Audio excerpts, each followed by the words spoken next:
예수님께서 베데스다 연못가에서 38년 된 병자를 찾아가셔서 내가 낫고자 하느냐 하셨고 네 자리를 들고 일어나 걸어가라라고 말씀하신 때가 이제 안식일이었다는 거잖아요. 그래서 유대인들이 다른 것은 보지 않고 그것만 본 거죠. 안식일에 어찌하여 사람을 치유하는가. 다른 것 볼 것 참 많잖아요, 그렇죠? 볼 것이 많았는데 다른 건 다 안 보고 그것만 본 거예요. 그것만 보고는 안식일에 어찌하여 사람을 치유하는가. 그들의 눈에는 그것만 보인 겁니다.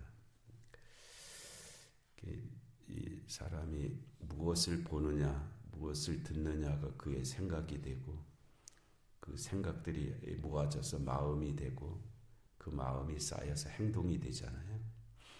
근데 무엇을 보느냐, 무엇을 듣느냐는 또 그 순환 논리에 의해서 이전에 그가 가졌던 생각과 마음이 자기가 보고 듣는 것을 결정하게 합니다.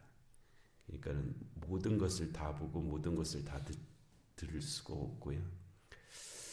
운동장에서 아이들이 100명이 우르르 나와도 부모는 자기 자식만 보인다 그러잖아요. 딴 애들은 안 보이고 자기 자식만 보이고. 왜냐하면 그 아이에게 훈련되어 있기 때문에 그렇습니다. 그 아이의 생김새, 그 모든 것이 다 거기에 초점이 맞춰져 있어서 다른 아이들은 안 보이고 자기 애만 보이는 게 그렇게 되어 있죠. 그 이전에 내가 무슨 생각, 무슨 마음을 갖고 살았느냐에 따라서 그게 이제 결정되는 선순환이 될 수도 있고 악순환이 될 수도 있습니다.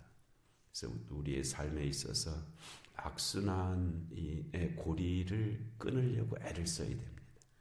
이 악순환의 고리를 끊어야 그 다음 악이 나한테 오지 않거든요. 근데 악순환의 고리를 가만 놔두면 계속 그게 고리를 만들면서 점점 퍼져나가고 그 고리에서 헤어나올 수가 없습니다. 점점 그 고리 속에 갇혀버리게 되거든요. 그러면 점점 삶이 안 좋아지죠. 그런데 선순환은 그 반대잖아요. 선순환은 연결되면 연결될수록 좋아지고요. 또 그 안에서 누리는 행복, 축복 뭐 그런 것들이 많이 있습니다. 그래서 나한테 악순환의 고리가 찾아오면 이를 악물고 끊어내야 되고요. 그래야 내 뒤에 있는 사람도 살고 나도 살고 내 앞에 선순환의 고리가 오면은 어떻게든지 연결시켜야 됩니다.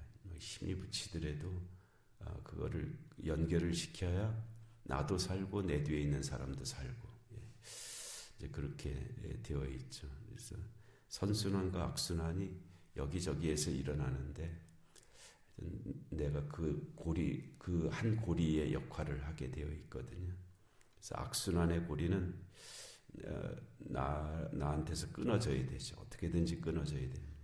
그러니까 나한테 무슨 못된 말이 들어오면 내 뒷사람에게 그걸 전달하지 말아야 됩니다.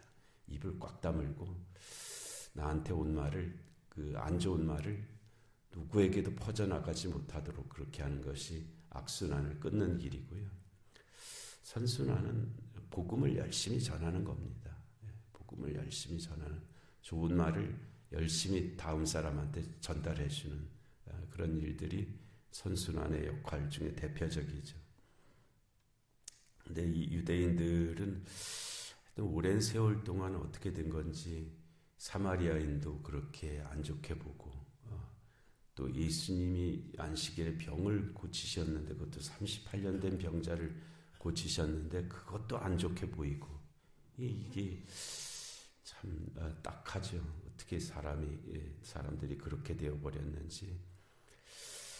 그러니까 이제 예수님께서 아버지께서 일하시니 나도 일한다라고 그렇게 안식일에 자신이 그 38년 된 병자를 고친 그 이유, 근원에 대해서 아버지께서 지금도 일하시고 있고 나도 그렇기 때문에 일하는 것이 마땅하다. 왜 그걸 갖고 탓하느냐? 이렇게 그러자 유대인들이 이로 말미암아 더욱 예수를 죽이고자 하니 이는 안식일을 범할 뿐만 아니라 자기들 입장에서 보면 그렇다는 거예요. 하나님을 자기의 친아버지라 하여 자기를 하나님과 동등으로 삼으심이로라. 예수님의 말씀 가운데 이런 의미가 없는 것은 아니지만, 그러나 이런 식으로 말씀하신 것은 또 아니죠. 예수님께서 말씀하신 것 안에 이 뜻이 들어있는 것은 사실입니다. 그리고 그건 사실이니까, 진리니까. 그러니까 우리가 말이 먼저 있는 것이 아니라 본질이 먼저 있잖아요. 본질이 먼저 있고 본질에서 말이 나온 거지, 말이 본질을 만든 것은 아니란 말이에요. 삼위일체 하나님이 먼저 계셨죠. 그러니까 그 안에서 성부, 성자, 성령이라고 하는 말이 나온 거지, 말이 성부, 성자, 성령 하나님을 만든 것은 아니란 말이에요. 그 뜻으로 말씀하신 것인데, 그것을 자기들이 정제하기 좋은 언어로 이제 바꾼 거잖아요. 바꿔서 이제 이렇게 하고 있는 거죠. 우리도 누군가를 비판하고 판단하고 정죄할 때 거기에 좋은 말로 바꿔버립니다. 그래서 이렇기 때문에 저는 비난받아야 마땅하고, 이렇기 때문에 저는 정죄받아야 마땅하다라고 말들을 이제 바꿔나가는, 검사하고 변호사가 그 싸움하는 거잖아요. 막 자기가 어떤 사건에 대해서 자기 말로 그 사건을 이제 표현하려고 그렇게 하는 거. 그래서 판사 보고 들으라고. 그래서 판사가 자기한테 유리하게 판단하게 그렇게 만드는 일인데, 유대인들이 지금 한 말은 그런 식의 말을 한 것입니다. 우리가 하지 말아야 될 말이에요. 그래서 그렇게 되자, 그러므로 예수께서 그들에게 이르시되, 유대인들이죠.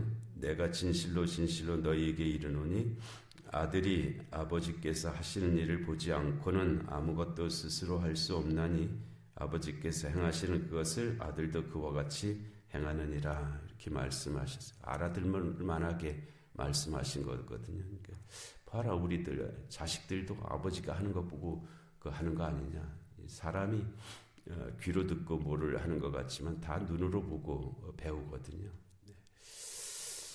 한 95%가 눈으로 보고 배운답니다. 나머지 한 5%가 그 외의 것들, 듣는 거라든지, 다른 어떤 감각기관이라든지, 정보라든지, 그런 것에 의해서 영향을 받고, 보고 배운다는 거예요. 보고 배운다. 사람도 그러한데, 내가 지금 하는 이 일도 아버지께서 내게 보여주신 일들이다. 안식일에 사람을 살리는 것, 생명을 주관하시는 것, 아버지께서 내게 보여주신 일이다. 그래서 나도 지금 그 일을 한 것이다. 그리고 아버지께서 아들을 사랑하사 자기가 행하시는 것을 다 아들에게 보이셨다. 이것은 이제 이 유대인들이 알아들을 만한 소리로 그런 단어로 말씀하신 것인데, 아버지와 아들은 동일 본질이거든요. 호모 우시아스라고 하는. 그러니까 아버지가 곧 아들이고, 아버지가 곧 아들이고, 아들이 곧 아버지인데, 그러나 아버지와 아들은 같은 것은 아니에요. 그것이 이제 삼위일체의 신비이잖아요. 그렇기 때문에 아버지의 모든 것이 아들에게 있죠. 그리고 아버지의 뜻이 아들에게 있고, 그것은 아주 놀라운 관계고요. 사람에게는 있을 수 없는 일인데 소망의 대상은 되는 일이죠. 그래서 우리가 그리스도 안에서 하나가 된다고 하는 것이 이런 거잖아요. 삼위일체 하나님의 그 하나 되심이 우리의 부분적이고 제한적이지만 교회 안에서 이루어진다면 그것이 그리스도 안에서 교회가 하나 되는 그런 일이고, 그것을 우리에게 모범으로 보여주신 것이 삼위일체 하나님이시죠. 성부, 성자, 성령 하나님께서 삼위가 각각 다르시지만 그러나 일체가 되신 것 같이 우리 교인들이 다 다르지만 그러나 그리스도 안에서 하나됨을 이루어간다 하는 그런 것이 가능하다 하는 것을 우리에게 이제 약속하신 진리의 말씀, 계시적 사건에 해당하는 것이 이제 삼위일체를 통해서 우리에게 주시는 은혜이기도 합니다. 그러지 않으면 우리가 불가능하다고 생각하거든요. 그런 일이 있을 수가 있겠느냐? 어떻게 그렇게 가능하겠느냐? 그건 안 되는 일 아니냐? 한계가 있는 일 아니냐? 이제 이렇게 말을 하게 되는데, 그렇지 않고 보라, 성부, 성자, 성령 하나님께서 저와 같으시다. 그러니까 우리에게도 그 길이 열려 있다. 그것이 우리에게 완성될 수 있는 일은 아니지만 우리에게도 약속되어 있는 일이다라고 그렇게 살아갈 수 있음입니다. 그래서 아버지께서 아들을 사랑하사 자기가 행하시는 것을 다 아들에게 보이시고 또 그보다 더 큰 일을 보이사 너희로 놀랍게 여기게 하시리라. 이건 예수님께서도 그렇게 말씀하셨어요. 너희가 나보다 더 큰 일도 행하리라 이렇게 하셨어요. 제자들에게 또는 제자의 제자들에게 내가 행한 일보다 너희가 더 큰 일도 행하리라. 이제 그렇게 말씀하셨는데, 그 아버지께서 아들에게 보이신 일을 21절 이하에서 이제 말씀하고 있습니다. 아버지께서 죽은 자들을 일으켜 살리신 같이, 이건 이제 구약에서 죽은 자들이 살아났던 일을 예로 든 거예요. 이제 하나님께서 행하신 많은 일들 중에 예를 든다면 죽은 자들을 일으켜 살리신 일들만 예를 든다면, 그 아버지께서 죽은 자들을 일으켜 살리신 같이 아들도 자기가 원하는 자들을 살리느니라. 이 구약에서 죽은 자들이 살아나는 몇 경우가 있죠. 엘리야가 사르밧 여인의 아들을 살린 일이 있잖아요. 그리고 그의 제자였던 엘리사가 수넴 여자의 아들을 살린 일이 있었고요. 그리고 또 에스겔 굴짝의 마른 뼈들이 다시 살아난 그런 일들도 있었고요. 또 엘리사의 뼈에 그 어떤 죽은 자가 닿았을 때 그 죽은 자가 살아난 일들도 있었습니다. 그러니까 그 사건은 계시적 사건들이기 때문에 우리가 일반화시킬 수 있는 일은 아닙니다. 그러나 이 계시적 사건은 하나님께서 이와 같이 하신다 하는 것을 우리에게 알게 하신 그런 사건들이거든요. 특별한 사건들이, 하나님께서 아버지께서 죽은 자들을 일으켜 살리신 같이 아들도 자기가 원하는 자들을 살리신다. 그러니까 예수님께서도 이 백부장의 딸을 살리신 일, 그 다음에 나인성 과부의 아들을 살리신 일, 그다음에 나사로를 살리신 일이 있잖아요. 대표적으로 그것만 기술된 것 같은데, 또 예수 그리스도 안에서 모든 자들이, 믿는 자들이 살아나잖아요. 에스겔 골짜기에 마른 뼈들이 살아나는 것처럼 그와 같은 일들이 있을 것이다 라고 지금 유대인들에게 말을 하고 있는 거예요. 유대인들에게. 그리고 아버지께서 아무도 심판하지 아니하시고 심판을 다 아들에게 맡기셨다. 이거는 이제 하나님께서 그렇게 하셨다는 거예요. 그렇게 하셨다는 거예요. 그래서 그 아들 자신이죠. 이 아들에게 심판의 권세가 있다라고 그렇게 말씀하셨죠. 그것이 심판은 꼭 안 좋은 쪽으로만 심판이 있는 것이 아니잖아요. 영생으로의 심판도 있고 영벌로의 심판도 있다는 거예요. 그것이 결정되어 있는 것이 아니고 우리에게 있어서는 선택의 범위 내에 들어 있고요. 하나님께는 물론 당연히 모든 것이 이제 예정의 범위 내에 들어 있는 것은 너무나 당연한 것이고요. 아버지가 아들에게 심판의 권세를 주셨다는 거예요. 그 말은 지금 유대인들이 너희들이 그와 같이 하고 있는 것은 어느 쪽 심판을 받을지를 너희 스스로 택한 것과 같다. 자기가 자기 발등을 찍거든요. 사람들이 삶에 보면 남이 발등을 찍는 것이 아니라 자기가 자기 발등을 찍습니다. 아버지께서 아무도 심판하지 아니하시고 심판을 다 아들에게 맡기셨다. 그 아들에게 영생과 영벌의 길이 아들에게 주어져 있다. 너희가 어느 길로 가려느냐 하는 그 말씀을 하시고 있는 거예요. 그리고 이는 모든 사람으로 아버지를 공경하는 것 같이 아들을 공경하게 하려 하심이라. 이제 그래야 되는데 지금 유대인들이 이 아들을 전혀 공경하지 않잖아요. 전혀 공경하지 않고 오히려 뭐 다르게 여기고 있고, 오히려 그들이 이제 아들을 심판하는 그런 모습을 보이고 있죠. 자기들이 심판하잖아요.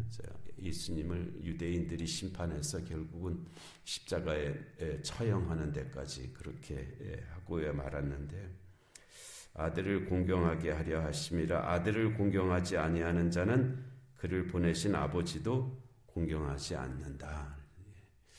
그러나 아들을 공경하는 자가 곧 아버지를 공경하는 자가 된다. 이제 그렇게 말씀하셨죠. 보이지 않는 하나님을 사랑할 수 없다는, 보이는 이웃을 사랑하지 못하는 자가 보이지 않는 하나님을 사랑할 수 없다 하는 말씀은 이제 그와 같은 맥락 속에서 계속 연결되는 거죠. 그러니까 내 옆에 있는 사람을 사랑하지 않고 하나님을 사랑할 수 없다는 것입니다. 그래서 이 아들을 공경하지 않는 자가 어찌 아버지를 공경할 수 있겠느냐라고 하시면서 지금 유대인들에게 이제 그 말씀을 하시는데, 유대인들이 그 말씀을 받아들이지 못하죠. 받아들이지 못하는 그런 데까지 지금 가고 있는데, 하여튼 오늘 예수님을 통해서 우리에게 일깨워 주시는 이 진리의 말씀들 우리가 잘 듣고 또 들려질 수 있기를 원하고요. 또 참으로 공경할 자를 공경하고 하나님을 섬기는 우리 모두가 되게 하실 줄로 믿습니다. 은혜로우신 하나님 아버지, 오늘도 귀한 새벽을 저에게 허락하시고 하나님 주의 말씀을 듣게 하시니 하나님 감사합니다. 하나님 말씀들이 들려지게 하시고 또 거룩한 역사가 저희들의 삶 가운데도 일어나게 하여 주시옵소서. 영육간에 공고한 하늘들을 긍휼히 여겨 주옵시고, 이 나라 이 민족 가운데 주님의 공의와 정의가 임하게 하여 주옵시고, 전쟁과 기근과 질병과 재난의 땅들 가운데 주의 긍휼하심이 함께하여 주시옵소서. 하나님 이 새벽의 기도 가운데도 은혜의 은혜를 더하여 주시기를 간절히 비옵고 예수님의 이름으로 기도하옵나이다. 아멘. 주기도하시겠습니다. 하늘에 계신